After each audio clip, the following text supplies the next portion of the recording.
is it SIU School of Medicine's newest campaign. Now, it's an effort to inform everyone that we are all in need of sunscreen, no matter how much melanin we have. Gautami Gopali is an SIU medical student and co-author of Same Sun, Different Shades, All at Risk blog. It's an amazing blog. Welcome to Marketplace. Thank you. Yeah, Happy to be here. Yes, you're here to tell us a little bit about this.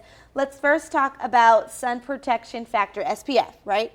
And different shades of skin contain a different amount. So tell me about that. Yeah, so lighter skin tones contain an SPF about around 4, and melanin does give you some protection, and darker skin tones contain an SPF of 13, but that's not enough to protect yourself from the sun. Yeah. The American Academy of Dermatology actually recommends an SPF of 30 or higher, so everyone could use sun protection, whether that's like hats or UV like clothing or sunscreen. We all need a little bit more than protection than our skin. Yeah. Right. And that leads us to my next question. You know, there's a myth out there. Black people don't need sunscreen. People of color, we are just built in and protected by the sun. Tell me why that is untrue. Well, kind of like what I was saying before, we need an SPF of 30, and I've heard that too. I've heard that Indian people don't need sunscreen.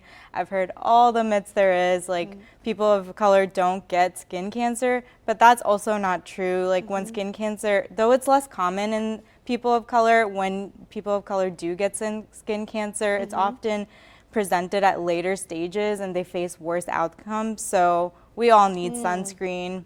Very interesting that you said that. Now, when we're talking about sunscreen, what should we look for in our sunscreen? What should it have universally? That's a good question. I feel like a lot of people focus on brands, but the brand doesn't matter as much. You want it to have a few different like components. The first one being you want it to be a broad spectrum sunscreen. You want it, that just means that it protects against both UVA and UVB rays. You also want it to have at least an SPF of 30, and 30 is good for everyday use, but if you're gonna be out in the sun all day long, something with a 50 or 70 might be better. Very interesting, okay. Yeah, and you can find all that stuff like on your labels? Yep. You can. Awesome. So that's something to look for. Like, and then in terms of like lotion versus spray, like either one is fine. If you do get something that is a spray, it's important to also rub it in. Like that's a common like mistake people make, because if you don't rub it in, it's patchy and it doesn't give you like good coverage. I did that. I didn't rub it in. Oh, yeah. I'm guilty. Now, what are some of the long-term benefits from using sunscreen? Of course, saving us or protecting us from skin cancer, protecting us from the sun. Are there any other things that it helps our skin do? Yeah, one of the biggest benefits it provides is it protects against signs of aging. So I know a lot of people like that, so that could be a good motivator. Another thing is that it like helps like decrease the amount of dark spots you get. Yeah. So that, and then the dry skin patches as well. So it has a lot of different benefits, not just, I mean, the biggest one is protects against cancer, but can help in a lot of other ways as well. You know what? That's so true, because I started using sunscreen before I knew to use sunscreen on my face as like a moisturizer for my face.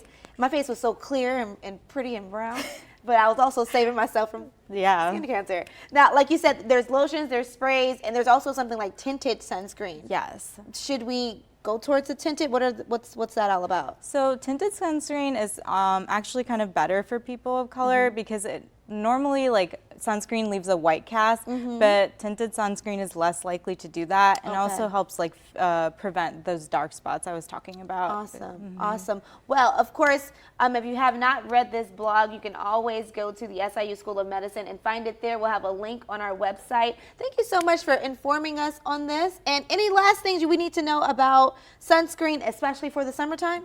Well, I guess just using it regularly. If you're out in the sun, like if you're swimming, I guess, and you go in the water or you're sweating a lot, to reapply like every 2 hours, that would be ideal.